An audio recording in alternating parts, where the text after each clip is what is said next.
Good morning po sa inyo guys. Isang mapagpalang araw. Yun nga po guys, pagkagising ko sa umaga, chinek ko agad ang aking body kasi may kumakalinsay sa loob. Medyo malakas ito, kaya kinakabahan ako. Hindi ako nakapasok ng umaga na yan. Pero dahil sa sarado pa ang motor shop at ang clinic, ay minabuti ko munang gawin ang mga nasisirang gamit tulad ng washing machine. So nilabas ko na nga po kasama aking anak, kaya't na kinukumpuni-kumpuni ko na para naman maayos kasi dinala ko doon sa manggagawa. Ang sabi mahal daw ang gagastusin at papalitan dalawang motor. Nung chinek ko naman, kapasitor lang pala ang problema. So nakiisyoso pa yung kapitbahay ko kung tinitignan kung tama yung aking ginagawa. So sabi ko naman, kayang-kaya ko yan, mekos-mekos lang yan. So yan na nga guys, tinanggal ko na yung kapasitor at agad-agad ako, pumunta agad ako sa electronic shop. Bumili agad ako ng kapasitor para matesting natin kung talagang gagana. Ayan po, dala-dala ko na at agaran agad ako umuwi sa bahay para maikabit ko na yung nabili kong kapasitor. So pamekos-mekos na ako dyan sa kalsada, palaot-taon pa, dire-diretso lang ako. Huminto pa ako dun sa motor shop kasi akala ko bukas na pero sirado pa. Kaya minabuti ko na lang umuwi para makumpuni ko na dapat kumpunin. So ito na nga, chinik ko uli yung aking body. So kumakalinsay pa rin. So umakyat na ako dun sa loob. At ito na yung guys.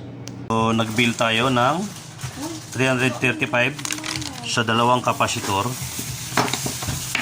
So dalawang kapasitor sa isa. Sabi nga dalawa versus isa.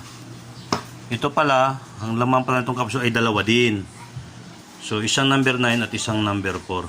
So yung number 9, itong dilaw, ito ituturo ko. So hindi na siya 9, nagre-range na lang siya ng 6.37.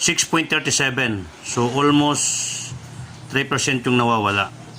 Dito naman sa kabila, itong dalawa na ito is number 4 naman yan, no? So nagre-range na lang siya ng 3.67 ba yun, no? Sa akin natatandaan. So mahina na siya, kaya yung dryer ay hindi na siya akma. So bumili tayo ng bago, no? Yun nga lang, ang bagong nabili natin ay magkahiwalay.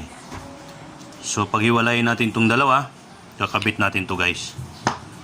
So yun yung ating mission sa araw na ito. So kaya natin gawin to. Basic lang ito. Right? Maging technician muna tayo ngayon guys. So, alright, let's go. Kabitan natin. Kaya ayun, ito na guys. Minekos-mekos ko na. Kinabit ko na agad yung dalawang kapasitor.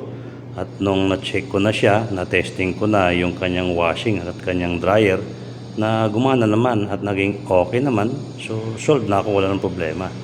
Ang masaklap lang, pagpasok ko sa loob, meron pa palang hindi tapos. Pinagawa na naman sa akin ng mga anak ko ang rice dispenser kasi nga naputo lang kanyang pihitan. So ginawa ko naman siya, minekos-mekos ko rin siya. Ginawa ko na siyang Android para may magamit at mas madispense yung kanyang rice. So after ko nagawa ito, dinala ko agad ang body ko doon sa klinika para naman ma-check din. So yun na nga, nung na-check na nung mekaniko yung aking body, so naging okay naman siya, nawala na ang kanyang kalinsay. So, minikos-mekos din ng doktor.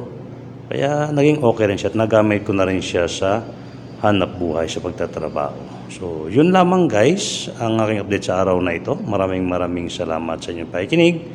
Hasta la vista. Bye-bye.